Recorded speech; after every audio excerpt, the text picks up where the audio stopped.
Olá, sejam bem-vindos a esse canal. Eu sou o Vitor, dou aula de Sociologia no cursinho da UEL e hoje nós vamos falar sobre alguns temas importantíssimos para o vestibular, não só da UEL, mas de todos os outros. A gente vai falar de alguns temas clássicos, como o poder, de acordo com Weber, e de outros mais recentes, mais atuais, como é o caso da uberização. Já vamos direto ao primeiro assunto, que é o poder. Nas palavras do próprio autor, poder significa toda a probabilidade de impor a vontade numa relação social, mesmo contra resistências. Essa ilustração não está aí por acaso. Quando a gente fala em poder, o que interessa é essa imposição da vontade. Se o outro vai respeitar, ou seja, se vai haver legitimação, é outra história. E para que haja legitimação, é necessário dominação. E para o Weber, há 3 tipos de dominação. A primeira delas é a tradicional. Ela acontece em casos em que o líder exerce poder por conta do cargo que ele ocupa em determinada sociedade.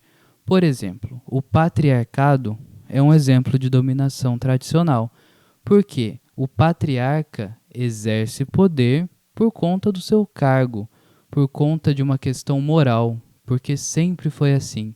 Da mesma forma, os sacerdotes exercem poder porque eles foram colocados lá por uma instituição. E esse poder é respeitado por conta da tradição, por conta dos costumes, dos valores. O segundo tipo de dominação é a carismática. Nesse caso, um líder exerce um certo fascínio sobre as massas. Esse fascínio não depende das qualidades desse líder. Por esse motivo, a qualquer momento, pode ser que as massas cansem desse líder e deixem de segui-lo. Por esse motivo, nós temos aqui uma dominação que é considerada mais instável. Como exemplos, nós temos Hitler no mundo, que fascinou um grupo de alemães e ele exerceu poder por conta desse fascínio quase sobrenatural que as pessoas tinham por ele. No Brasil, nós temos Antônio Conselheiro, que vocês estudam na história. Depois, a dominação mais importante, segundo Weber, é a racional legal. Nesse caso, a fonte da legitimidade não está nem na tradição e nem nos atributos fantásticos de um líder. A legitimação aqui está em um estatuto, em um conjunto de leis, em uma constituição. E é por isso que a dominação racional legal é a base da legitimidade do Estado moderno. Vamos lembrar o que é o Estado para Weber. O Estado é detentor do monopólio do uso legítimo da força em um determinado território. Ou seja, o Estado é o único autorizado a fazer uso da força, por meio do exército, por exemplo. E esse exército exerce coação física e garante legitimidade aos líderes. E o que importa é o cargo que cada líder ocupa e não ele em si. Caso vocês queiram ver resumos desse conteúdo para revisar a matéria, entre no Instagram, o link está na bio, certo? Próximo assunto, uberização. A palavra uberização, logicamente, lembra o aplicativo Uber. Isso porque o Uber é um exemplo de tecnologia de informação e comunicação que é utilizado nesse tipo de precarização do trabalho. Na uberização, o motorista assume a responsabilidade pelos principais meios de produção. Isso quer dizer que a gente tem uma transferência de custos e riscos ao trabalhador. Não é difícil de entender isso. Vamos imaginar o motorista de aplicativo. Ele baixa o aplicativo e, mediante autorização, já começa a trabalhar. O carro que ele vai utilizar é seu. A manutenção desse veículo também é de sua responsabilidade. Se ele, por exemplo, bater esse carro ou tiver o carro roubado, tudo isso é responsabilidade dele. Há alguns temas que são colaterais à uberização. Por exemplo, a precarização do trabalho, que é algo mais geral, mais amplo, e acontece toda vez que a gente tem esse tipo de relação que não é benéfica ao trabalhador, a pejotização, que é tornar-se PJ, tornar-se pessoa jurídica. Isso acontece à medida em que as pessoas deixam de ter vínculos empregatícios e elas mesmas atuam como se fossem empresárias. E há um discurso de empreendedorismo por trás disso que faz parecer que é algo bom para o trabalhador, sendo que, na verdade, ele acaba ficando cada vez com menos direitos. As TICs, prestem atenção nisso, tecnologias de informação e comunicação, são o que torna possível a uberização. Ou seja, se não houvesse uma empresa gerenciando esses aplicativos, não seria possível esse tipo de trabalho em que não há vínculo entre o trabalhador e a empresa. Por último, nós temos as terceirizações, que também acabam prejudicando o trabalho. E em alguns casos, por exemplo, um motorista de caminhão, ao invés de ser funcionário da empresa, ele é um PJ, observem a pejotização voltando aqui. Ele é uma pessoa jurídica e ele presta serviço para essa única empresa. Então, se essa empresa em um momento não precisar mais dos seus serviços, ele deixa de ter como trabalhar naquela situação. Ou seja, a gente tem uma transferência de custos e riscos novamente. Então, todos esses assuntos são bastante relacionados quando a gente fala em precarizar o trabalho. Alguns autores até que chamam esse grupo de pessoas de precariado, fazendo uma referência ao proletariado do Marx. Caso vocês queiram ver esses assuntos de forma mais detalhada, entrem no blog, que lá vai ter uma explicação com mais detalhes do que os resumos do Instagram, tá bom? Próximo assunto, feminismos. Já começa um detalhe importante aqui logo no título, feminismos, no plural. Por quê? É importante a gente usar esse termo no plural porque há várias formas diferentes, várias correntes do feminismo e elas são diferentes entre si. Já vamos começar analisando as ondas feministas.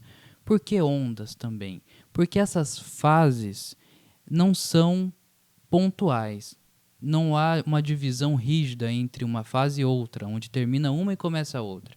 Assim como as ondas do mar, as ondas feministas surgem de debates que vêm se somando um ao outro.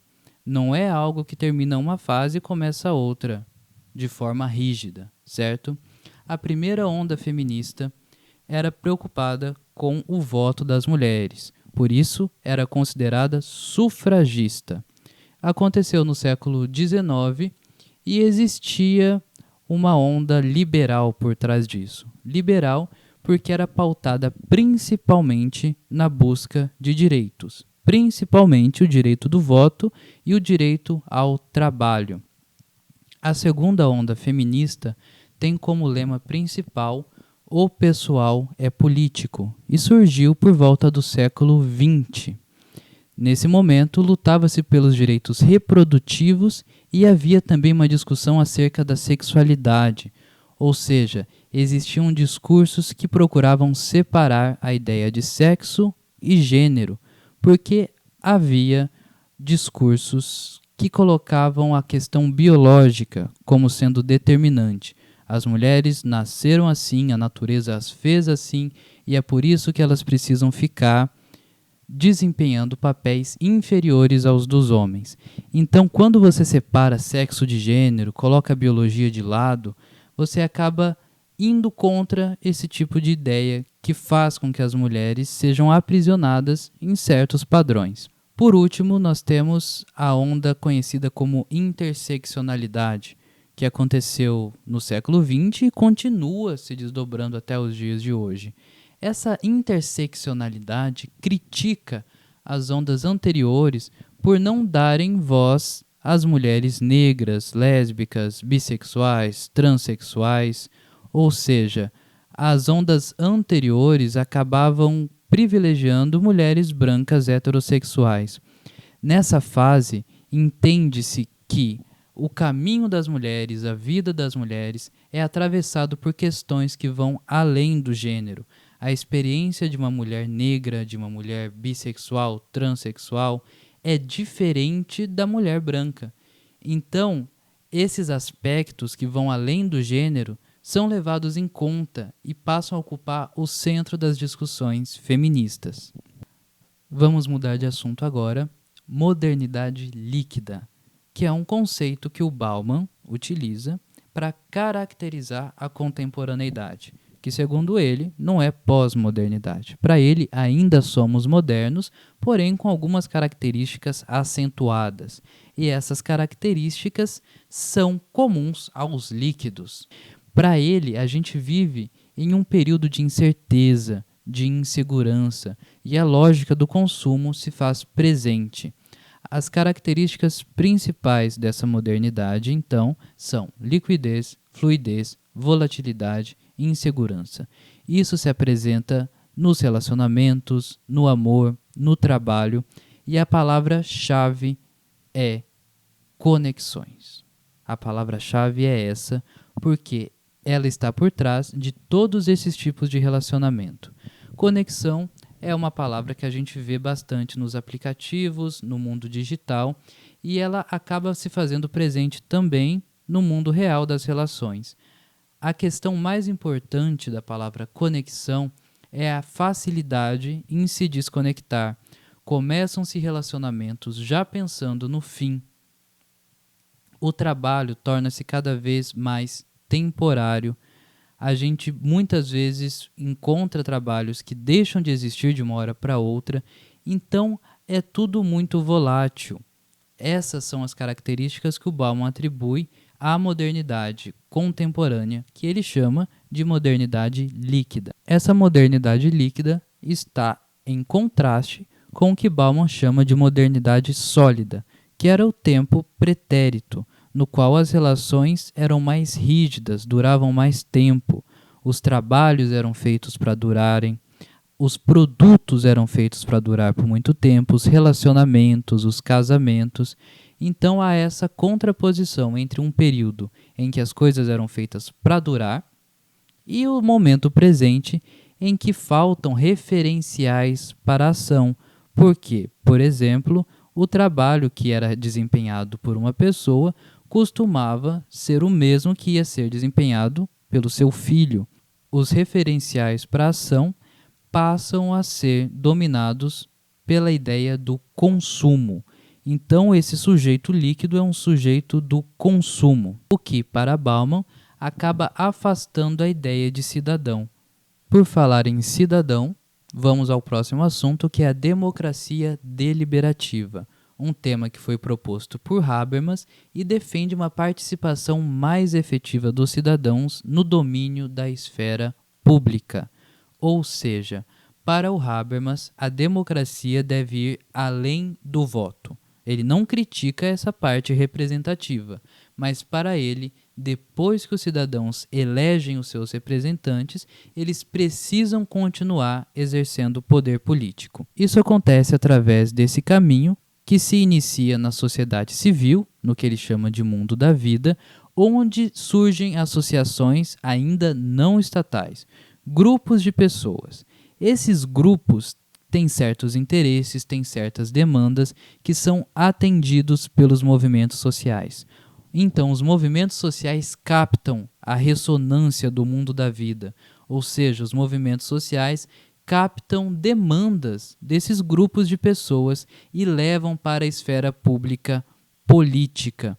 A partir disso, essas demandas precisam ser transformadas em discurso para que essas solicitações, para que essas questões das pessoas cheguem até o poder institucionalizado.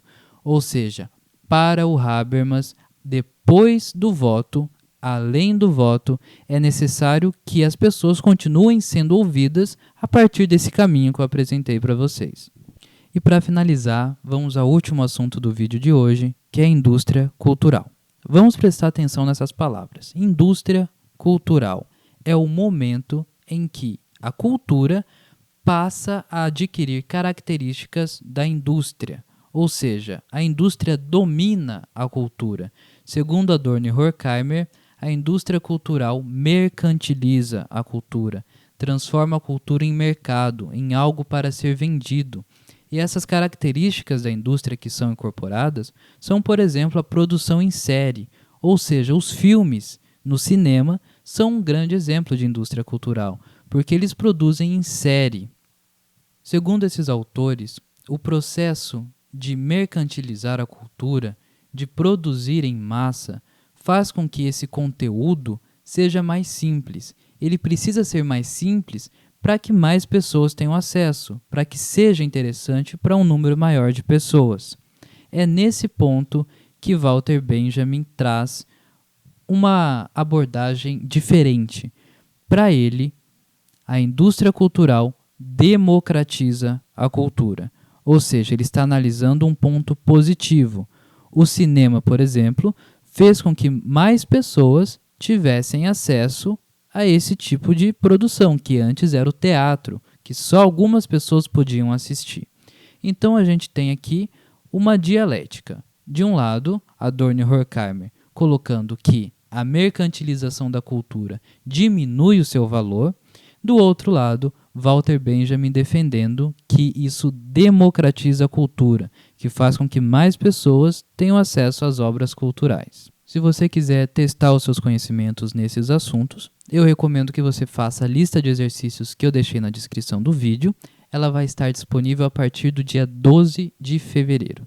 E se você gostou do conteúdo, inscreva-se no canal para receber a notificação do próximo vídeo em que nós vamos abordar outros temas igualmente importantes para o vestibular. Obrigado pela atenção e até a próxima.